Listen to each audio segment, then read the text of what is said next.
Fala pessoal, tudo bem com vocês? Eu sou o Tomás Araguchi, esse é o canal Anima Astra. Aqui a gente fala sobre astrologia, autoconhecimento, espiritualidade e hoje vamos explorar um tema novo, ou melhor, um tema que compõe esse escopo, mas eu não tinha explorado ainda, não tinha trazido conteúdo sobre isso e vamos inaugurar uma nova fase aqui desse jovem canal. Antes disso, agradeço a todo mundo que está acompanhando. Eu tenho visto os comentários. Dei uma sumida, eu sei disso. Eu queria produzir mais conteúdo aqui para vocês, principalmente sobre os trânsitos astrológicos que estão acontecendo. Estou tendo muito trabalho, né, atendendo bastante gente no escopo de astrologia, né? Já era esperado pelos trânsitos astrológicos que a gente observou, inclusive estão em vídeos aqui anteriores do canal, que a gente ia passar por um momento turbulento agora em 2026. A gente explorou isso bastante em outros vídeos. Se você está caindo aqui de paraquedas, pode observar os outros vídeos aqui do canal.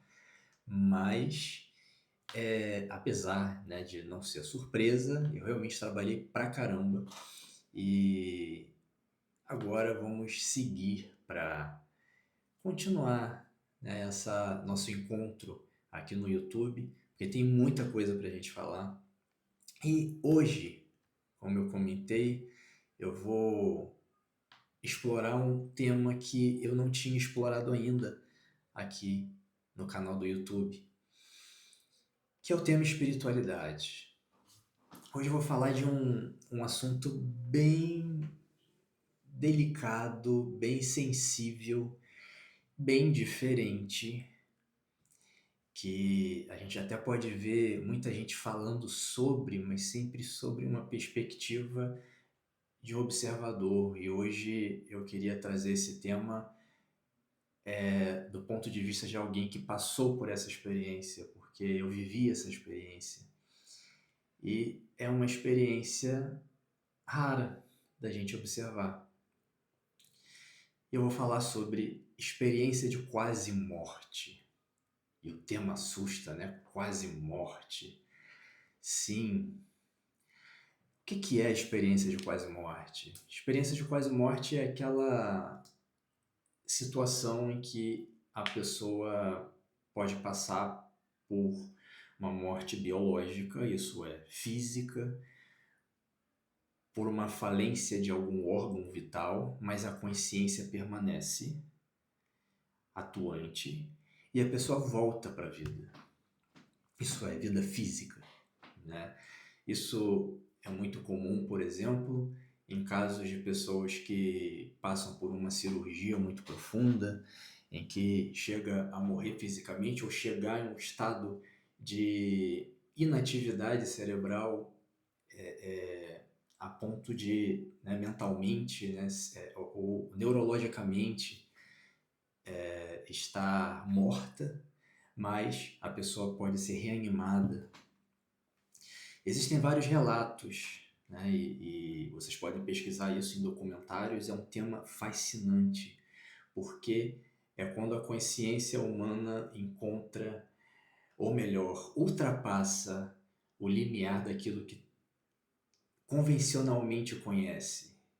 É quando a consciência humana atravessa, ultrapassa, vence o limite, ou melhor, os limites do tempo e espaço. Então, a experiência de quase morte é um tema fascinante. É claro que, por ter passado por uma experiência dessa, eu acabei dedicando muito tempo da minha jornada pesquisando sobre, vendo relatos de pessoas que passaram pelo mesmo por N motivos. Então, hoje eu vou falar sobre a minha história, essa experiência que aconteceu comigo, e é claro que é um assunto, é uma parte da minha vida que raramente eu falo, raramente eu exponho, E não porque eu tenho medo de expor ou porque eu tenho vergonha de expor, é porque raramente existe uma abertura para a gente falar sobre isso, né? Raramente existe esse assunto em alguma conversa. Então, eu falo pouco, mas é ao mesmo tempo uma experiência que transformou minha vida para sempre. E esse talvez seja o principal veredito de alguém que passe por uma experiência de quase morte. Existe um antes e um depois. É claro que no meu caso, o antes era bem curto. Isso aconteceu quando eu era criança. Mas ao mesmo tempo, o grau de transformação foi tão profundo que me levou a outros caminhos que talvez eu não teria passado se não tivesse vivenciado essa experiência. Então, sem muita enrolação, vamos falar como que isso aconteceu. Aliás, antes de falar como aconteceu, é melhor definir, né, qual que é o fenômeno. A experiência de quase morte, fisiologicamente falando, acontece quando, como eu comentei, o corpo físico se encontra em um estado de inatividade, geralmente cerebral, ou inatividade dos pulmões, mas tem algo por trás. Se observou, e assim, é um assunto que cientificamente há muita controvérsia ainda, existem várias frentes de pesquisa ainda, não tem uma resposta final, e acredito que tão cedo uma resposta final será encontrada, porque responder isso responde muitas outras questões associadas ao mundo espiritual, né? Mas a teoria de que o que acontece é que o corpo produz uma substância chamada DMT, a dimetiltriptamina. É um neurotransmissor que é conhecido como molécula do espírito. Para vocês terem uma ideia, o DMT é o mesmo princípio ativo, a mesma substância, a mesma molécula que se encontra na ayahuasca, na jurema, em algumas outras bebidas enteogênicas, né? Que produzem experiências espirituais, geralmente plantas associadas a xamanismo, né? Enfim, a ayahuasca é bem famosa hoje em dia e ela tem esse princípio. Só que o DMT é produzido pelo corpo. Aliás, por isso que, né, o corpo humano consegue identificar e processar essa substância que também vem das plantas. Mas o corpo humano produz o DMT. E geralmente produz quando o cérebro ou os pulmões estão em um estado de inatividade total. Então, quem passa por alguma situação ou de coma, ou de acidente, ou de algum tipo de falência desses órgãos vitais, tem uma grande chance de ver o corpo inundado por DMT. E DMT é responsável por ampliar a nossa percepção. Nós percebemos mais coisas além do material, além do tempo, além do espaço, né? Há alguns estudos, algumas teorias que indicam que o DMT, existem dois momentos da vida em que você é inundado naturalmente por DMT, né? Que o seu corpo produz muito mais DMT do que em outros momentos. No nascimento, naquele momento em que você está respirando pela primeira vez, né? Quando o cordão umbilical é cortado, você respira pela primeira vez, os pulmões ativam de alguma forma a produção de DMT e é atribuído à glândula pineal a produção, né? Só que tem sim uma relação muito íntima com os pulmões. Meditadores e pessoas que praticam métodos de respiração para alteração de consciência usam né? A respiração como um indutor de DMT, e na outra etapa é na morte. Isso é muito interessante porque essa molécula no corpo, né, um neurotransmissor potente, afinal ele consegue ampliar sua consciência a um estado de luminosidade muito grande. Essa molécula nos traz um estado de total esplendor, de êxtase. E é quase um contrassenso falar que morrer é dolorido, porque talvez não seja assim, né? Eu sei que não existem muitas pessoas que foram e voltaram, mas existem pessoas que foram e voltaram. E muitos relatos apontam o contrário, que é uma experiência fabulosamente incrível, linda, emocionante, tão forte que ultrapassa a palavra. E na reta final desse vídeo eu vou falar como foi a minha experiência, ou o que eu consigo lembrar, ou talvez o que eu consigo pôr em palavras, porque realmente é transformador, né? Então, existem vários estudos que apontam que no momento do nascimento e no momento da morte, o corpo produz mais dimetiltriptamina do que o normal, e isso pode estar relacionado a uma experiência espiritual, né? Como eu comentei, muitas pessoas que praticam yoga, pranayama, que são as técnicas de respiração, né, chamado no universo do yoga de pranayama. Então, sempre quando a gente ouve falar sobre pranayama, é alguma técnica de respiração, a gente pode chegar nesses estados, né? Então, o yogi praticando respiração, essas técnicas de pranayama, consegue chegar a estados de expansão de consciência. E uma das experiências muito comuns para quem é exposto a uma alta dose de DMT, e aqui eu posso estar falando, por exemplo, de quem já tomou ayahuasca, é chegar num estado de consciência em que você está tão fora do tempo que descreve que você não nasceu ainda ou já morreu, ou os dois ao mesmo tempo, porque você está em um momento além da própria vida encarnada.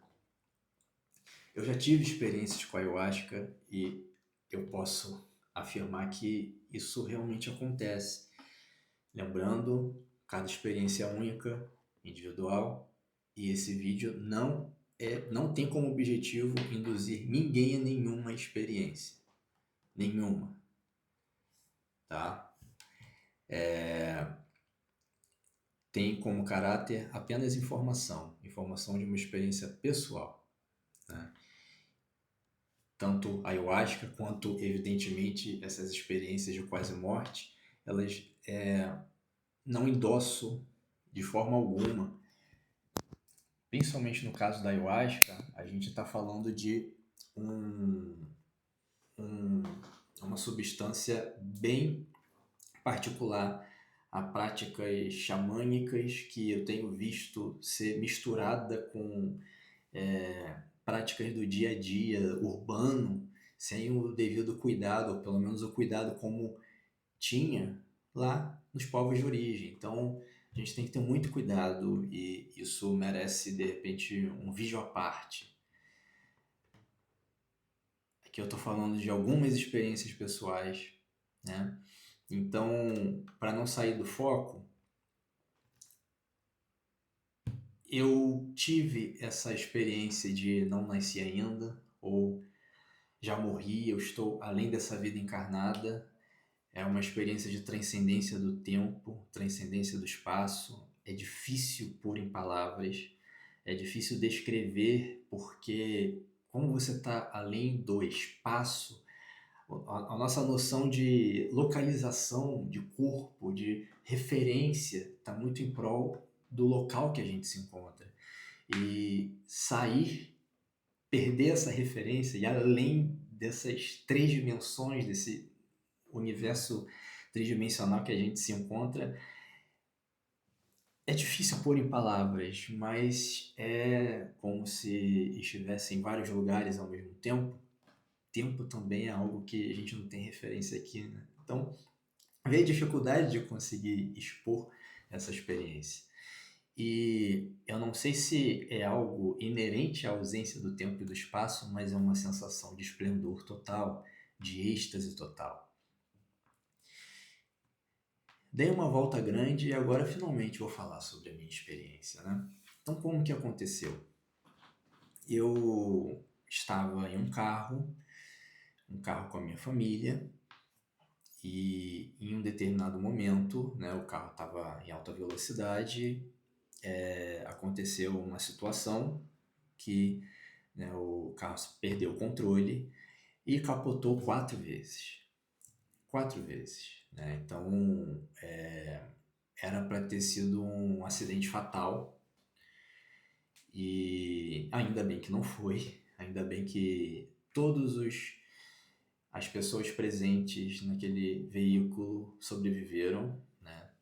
Toda a minha família ali, não necessariamente família direta, mas pessoas da minha família, pessoas às quais eu tenho, né, uma autoestima, e ninguém se machucou a ponto de perder a vida, mas foi um acidente bem feio, né? Algumas pessoas ficaram presas na ferragem, demoraram horas para serem retiradas. E no momento que aconteceu o acidente, eu, que era criança, estava sentado no meio do banco traseiro, né? Eu estava dormindo. Eu estava dormindo naquele momento, mas eu estava num estado entre o... Sabe aquele estado em que você ainda não dormiu 100%, ainda tem algum percentual de consciência do seu corpo, do seu ambiente, mas você já está orbitando outro lugar. Eu estava nesse estado. E é muito interessante porque eu estudei muito sobre esse estado específico, e algumas abordagens do estudo da consciência chama de foco 10. É o estado chamado de foco 10, por uma abordagem específica, que faz muito sentido. E aí o que acontece? É aquela fase em que você não está lá, não está aqui, está no intermediário e consegue, portanto, transitar esses dois mundos, né? Pois bem, quando o carro bateu e capotou, né, em uma dessas viradas eu bati com a cabeça no asfalto, né? Então eu fiquei com um buraco na cabeça, né? Aqui tenho ainda uma marca no meu crânio, não dá para ver por conta do cabelo. E ali foi o momento que, né, o corpo passou por esse reset, né? E o que acontece? Eu estou aqui tentando pôr em palavras essa experiência, né? Ali as coisas mudaram. E tudo que eu falar a partir de agora é uma tentativa de descrever algo que, como eu comentei, a gente não pode ter uma referência espacial, não pode ter uma referência temporal, e não só isso, referências de vocabulário para poder descrever. Mas eu acho que o meu inconsciente infantil naquele momento me colocou subindo uma montanha russa, como se eu estivesse em um trem subindo uma montanha russa em um local de extrema paz, de extrema tranquilidade, um local de muita luz, de um esplendor absurdo. E eu subia, e à medida que eu ia subindo, uma força que era além de mim, ao mesmo tempo era calor, era quente, mas ao mesmo tempo era frio, era algo que também transcende a escala de temperatura, e uma densidade diferente, uma leveza, como se a própria leveza me sustentasse, né? E ali eu comecei a observar presenças que não tinham forma humana, não tinham forma humanoide, eram presenças de pura luz ou energia, meio líquida, plasma. Acho que essa é a melhor definição. Presenças que pareciam plasma, né? E elas se comunicaram comigo, embora, como eu repito, não através de uma linguagem verbal, não através de um idioma, de palavras, mas é pura informação, né? Acho que o conteúdo dessa informação não vem ao caso, porque uma coisa que eu entendo é que essa experiência vai se desdobrando em muitos níveis, né? Então, não vem ao caso falar, mas é algo totalmente transformador, né? Então, aconteceu isso por um tempo, eu não sei quanto tempo, e depois eu só lembro de estar sendo puxado, né, para fora do carro. O carro estava de cabeça para baixo, então eu estava no teto, né, e no meio de muitos vidros, e eu estava sendo puxado para fora da janela do carro, pela janela, né? E é muito interessante quando a gente conta, você volta, né? Porque são coisas que marcam muito você, é uma experiência que, como se eu tivesse vivido ontem, mesmo tendo passado muitos anos, né? E aí o que acontece? Quando você passa, quando você volta, você não volta. Eu particularmente demorei muito tempo para ficar 100% no corpo, porque eu saí dali em total êxtase. Eu estava num grau de plenitude, meu corpo formigava, e eu lembro que a minha tia, né, muito preocupada comigo, você tá bem, tá vivo, tá? E passava a mão em mim, vendo se eu tava inteiro naquela situação. E eu não entendia o pavor dela, eu não entendia o porquê desse desespero em saber se eu estava bem. Eu estava ótimo. E aí ela viu que eu estava bem e me direcionou a um local onde estava uma pessoa que também estava ali naquele carro, e que ela já se foi, não nessa situação, se foi em outra bem depois. Eu convivi muito com ela, uma pessoa que eu amo muito. E aí, quando ela me viu, e ela também ficou preocupada vendo se eu estava bem ou não, ela me abraçou. E aí, quando ela me abraçou, eu voltei.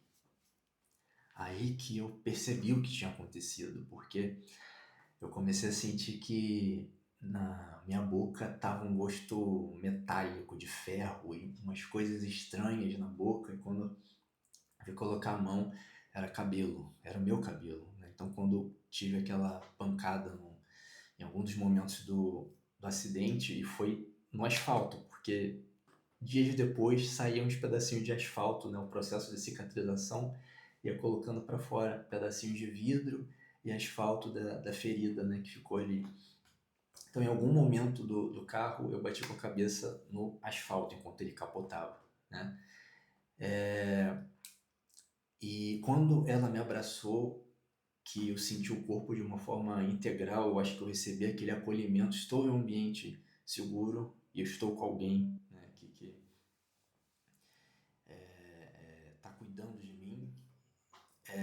Aí eu voltei pro corpo e senti e percebi que aquele sangue na minha boca, aquele gosto metálico, aquele gosto de ferro era meu sangue e que aquele cabelo, aquilo era meu. E aí esse choque me trouxe completamente, né? E aí depois disso, uma criança, eu chorei.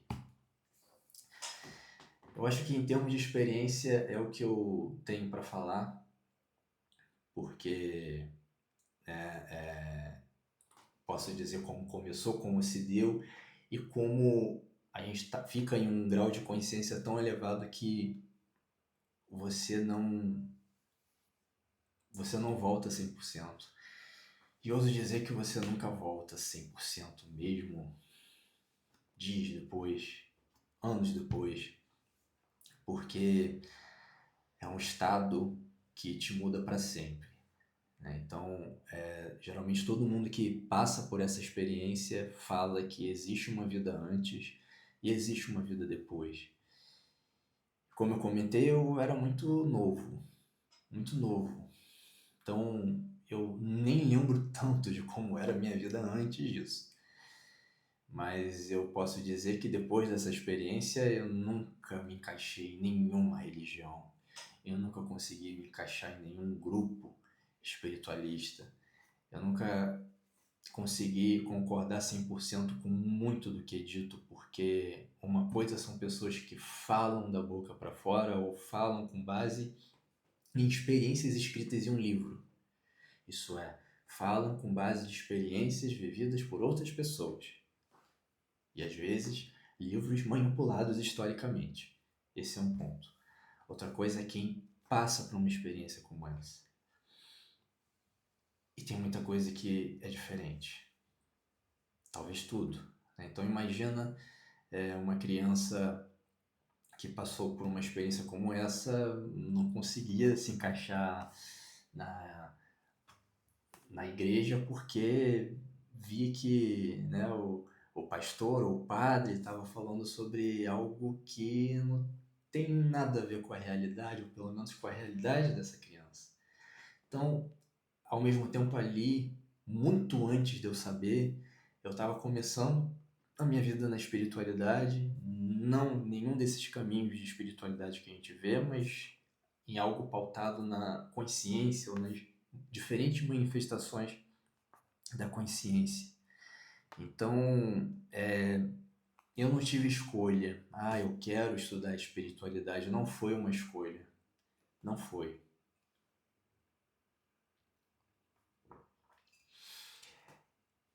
A vida nova que eu tive a partir dali foi já nesse universo. É claro que eu estou falando de década de 90. A gente não tinha acesso à informação como hoje. Muita coisa eu só fui entender muito tempo depois. Mas o interessante é que, como é uma experiência poderosíssima, única, você não esquece.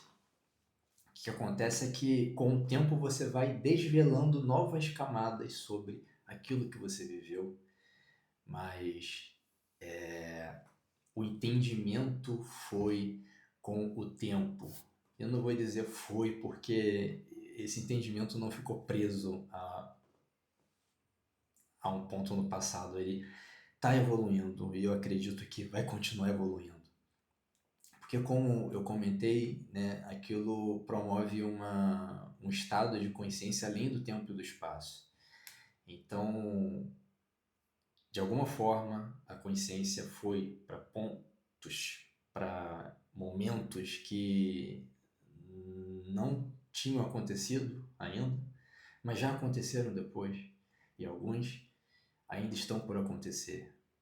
Por outro lado, também outros muito anteriores da minha vida, aqui com esse RG, com esse CPF, né? Então, é uma experiência que transforma para sempre. Por isso, eu acho que esse vídeo também é um adendo ao primeiro vídeo daqui do canal, em que eu explico quem eu sou, e ali eu falei um pouquinho da minha trajetória, mas a verdade é que a minha busca por alguma resposta, se é que essa resposta existe, começou nessa situação, nessa experiência de quase morte, né? E de alguma forma também, e eu só fui perceber muito tempo depois, eu passei por alguns períodos da minha vida em que eu, novamente, sem ter essa consciência, busquei experiências de quase morte, né? Eu, como eu comentei, tomei ayahuasca e repito, não endosso, não, esse vídeo não está estimulando ninguém a passar por experiências com enteógenos, que é muito sério, né? Eu não sou desse time da espiritualidade que fica falando, toma, não, vai mudar a vida. Não, toma cuidado, toma juízo. É melhor do que tomar algumas coisas que você não tem certeza de como vai reagir no seu corpo. E eu tô falando isso e eu não tive nunca nenhuma experiência ruim, mas tô falando porque quero ser minimamente responsável aqui nesse vídeo, né? E tô já expondo muitas experiências daqui da minha vida e reforçar que, opa, não dá para embarcar em qualquer experiência porque viu no YouTube, porque alguém falou. Isso é muito sério. Isso é muito sério, né? Então, novamente, reforçando isso, né?